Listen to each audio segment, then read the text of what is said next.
रूस और भारत की दोस्ती हमेशा से रही। भारत रूस से अपने तेल की आपूर्ति के लिए क्रूड ऑयल फिलहाल खरीद रहा है। पूरी दुनिया के देश जो क्रूड ऑयल देते हैं वो चाहते हैं कि भारत उनसे जरूर कच्चा तेल खरीदे, क्योंकि भारत जैसी बड़ी आबादी वाले देश में एक बड़ा मार्केट है। और ये भी सच है कि भारत जिन देशों से कच्चा तेल लेता है उनको भारी मात्रा में फायदा होता है। मौजूदा वक्त में भारत अपनी जरूरत का 85% क्रूड ऑयल इंपोर्ट करता है। इसमें से 60% खाड़ी देशों से लेता है। क्रूड ऑयल इंपोर्ट करने के लिए भारत सऊदी अरब और अमेरिका पर सबसे ज्यादा निर्भर है। इसके अलावा भारत रूस से भी कच्चा तेल ले रहा है। वहीं ईरान, इराक, ओमान, कुवैत से भी भारत तेल लेता रहा है, लेकिन 2019 से भारत ईरान से तेल नहीं ले रहा है। अमेरिका के प्रतिबंधों के चलते भारत ने ईरान से तेल खरीदना बंद कर दिया।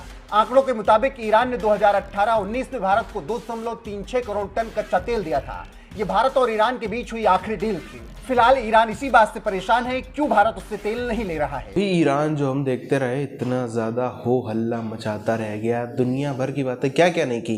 56-57 देशों में पाकिस्तान के बाद शायद सबसे ज्यादा कोई चीखता चिल्लाता हुआ नजर आया तो वो ईरान ही था। बल्कि ईरान में भी और उसके इर्द गिर्द वाली कंट्रीज में भी क्या क्या बातें हो रही थी कि हम इंडियन प्रोडक्ट्स नहीं रखेंगे। हम ज़बरदस्ती एक अलग काउंटर बना दिया, वहाँ पे सारा इंडियन, जैसे सुपर मार्केट्स में अलग काउंटर बना दिए, सारे इंडियन प्रोडक्ट्स वहाँ रख दिए और लिख दिया कि ये इंडियन है, इसको मत खरीदे। इस टाइप की चीज़ें।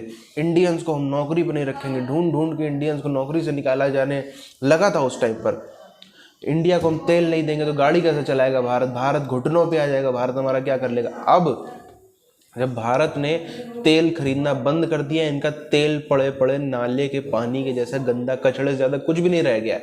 जबरदस्ती मिन्नतें कर रहे हैं कि भाई ले लीजिए प्लीज़, भारत मोदी जी ले लो। क्यों नहीं ले लो? ठीक है, पेमेंट आराम से दे देना, पर कुछ भी करके ले लो। भारतीय वायुसेना निकालेगी पाकिस्तान की हेकड़ी, बॉर्डर के पास मोदी सरकार बनाएगी एयरबेस। पीएम मोदी ने रखी एयरबेस की आधारशिला। गुजरात बनेगा पूरे भारत के रक्षा का केंद्र, देश की सुरक्षा में निभाएगा अहम भूमिका।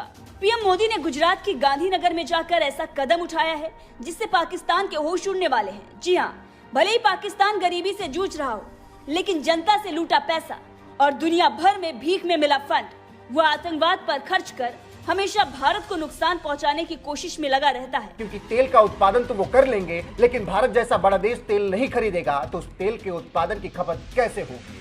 अभी हाल ही में ईरान ने नुपुर शर्मा मामले पर भारत का खूब विरोध किया था, लेकिन अब यही ईरान भारत की ताकत और मोदी के सामने नतमस्तक हो चुका है और हाथ जोड़कर कह रहा है कि प्लीज हमसे भी कच्चा तेल खरीद लो।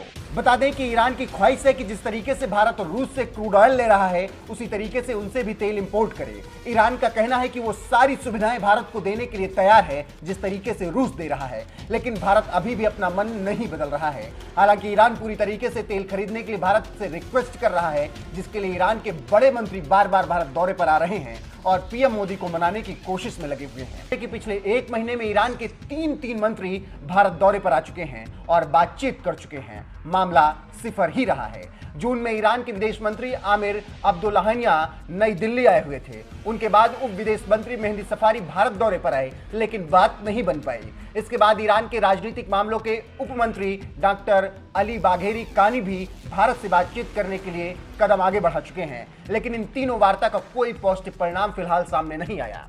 हालांकि जिस तरीके से भारत हाल फिलहाल में ईरान से बात कर रहा है उससे ही राजधानी तेहरान में खुशी छाई हुई है। ईरान के मंत्रियों को लग रहा है कि भारत उनसे कच्चा तेल खरीदने की हामी जल्दी ही भर देगा। फिलहाल भारत का रुख क्या होगा इसके लिए इंतजार करना होगा। विदेश मंत्री एस जयशंकर लगातार वार्ता में शामिल हो रहे हैं, लेकिन जिस तरीके से ईरान भारत और पीएम मोदी के सामने नतमस्तक हुआ है उससे साफ समझ आ जाता है कि ईरान को भारत की कितनी सख्त जरूरत है। साथ ही ईरान को भी पता चल गया होगा कि अगर भारत से उसका बहिष्कार कर दिया तो उनका तेल किसी काम नहीं आने वाला।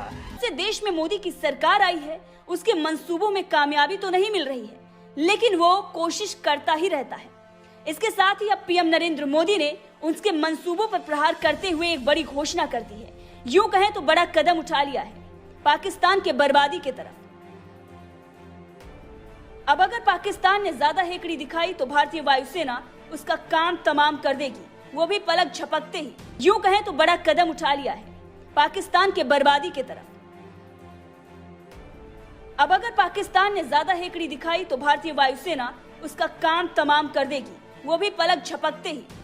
अब मेरे ऊपर आप नाराज होंगे, पर हम आपको 5वां वेतन आयोग 6वां वेतन आयोग देके एग्रीकल्चर यूनिवर्सिटी घाटे में, और कुछ भी बात बोलते तो वीसी बोलते पैसा नहीं है।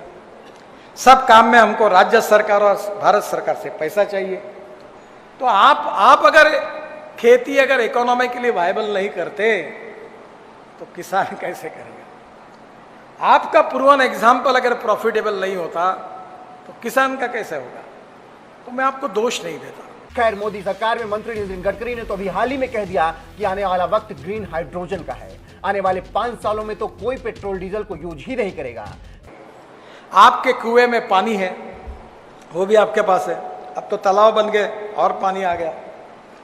वो पानी में इलेक्ट्रोलाइजर 1 करोड़ का है, वो ग्रीन हाइड्रोजन तैयार करो। और एक जनरेटर सेट बायो इथेनॉल का वो किर्लोस्कर कंपनी ने बना लिया है, मेरे घर पे मैंने लगाया। दरअसल पीएम नरेंद्र मोदी ने बुधवार को गांधीनगर में डिफेंस एक्सपो 2022 का उद्घाटन किया और इसके साथ ही उन्होंने भारत पाकिस्तान सीमा के पास दीसा में एक नए एयरबेस की आधारशिला भी रख दी, जिससे पाकिस्तान के मंसूबे अब ध्वस्त होंगे।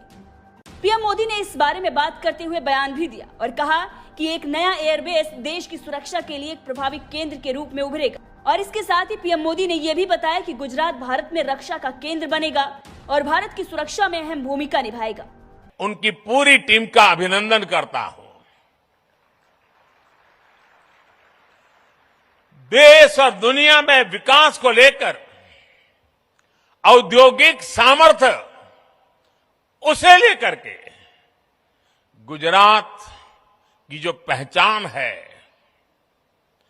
आज इस डिफेंस एक्सपो से गुजरात की पहचान को 4 चांद लग रहे हैं, एक नई ऊंचाई मिल रही है। पीएम मोदी ने इसके साथ ये भी कहा कि मैं स्क्रीन पर देख रहा था कि दीसा के लोग नए हवाई क्षेत्र के निर्माण को लेकर उत्साहित थे। यह हवाई क्षेत्र एक प्रमुख भूमिका निभाएगा। दीसा अंतर्राष्ट्रीय सीमा से केवल 130 किलोमीटर दूर है।